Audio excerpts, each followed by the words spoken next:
नमस्कार मंडळी, पुन्हा एकदा स्वागत करतो तुमचं आपल्या एका नवीन व्हिडिओमध्ये. मित्रांनो, आपल्या सर्वांना आतुरता असतेच की मथुर नक्की कोणत्या मैदानात पळणार. प्रेक्षकांच्या मित्रांनो खूप इंस्टाग्रामवरती, यूट्यूबवरती खूप कमेंट चालू आहेत की 10 तारखेच्या मैदानात मथुर पळणार आहे.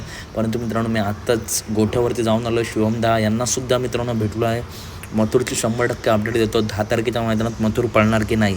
तर या 10 तारखेच्या मैदानात मित्रांनो मथुरचा पायरा झाला होता, टॉपचं नियोजन झालं होतं. परंतु थोडा मथुर मित्रांनो थोडा आजारी आहे, थोडा टाईम लागेल. 10 तारखेनंतर पुढचं जे मैदान आहे त्या मैदानात नक्कीच मथुर दिसेल. परंतु या 10 तारखेच्या ठोपटेवाडी किंवा अंगापूरचंसुद्धा मैदान आहे, कोणत्याच मैदानात मथुर दिसणार नाही. थोडे दिवस आराम करेल आणि त्याच्यानंतर पुन्हा एकदा त्याच जोशात मथुर आपला पळताना दिसेल. तर कशी वाटली व्हिडिओ नक्की सांगा. व्हिडिओ आवडली असेल तर नक्की व्हिडिओ लाईक करा, चॅनलला सबस्क्राईब करा, कारण बैलगाडी क्षेत्रातील अशाच अपडेट नेहमी आपल्या चॅनलवरती येत असतात. आणि मथुर याच्या पुढे नक्की कोणत्या मैदानात येईल हे तुम्हाला 100% सांगेल. तर व्हिडिओ आवडली असेल तर नक्की व्हिडिओ लाईक करा, चॅनलला सबस्क्राईब करा. भेटूया पुढच्या व्हिडिओमध्ये. धन्यवाद मित्रांनो.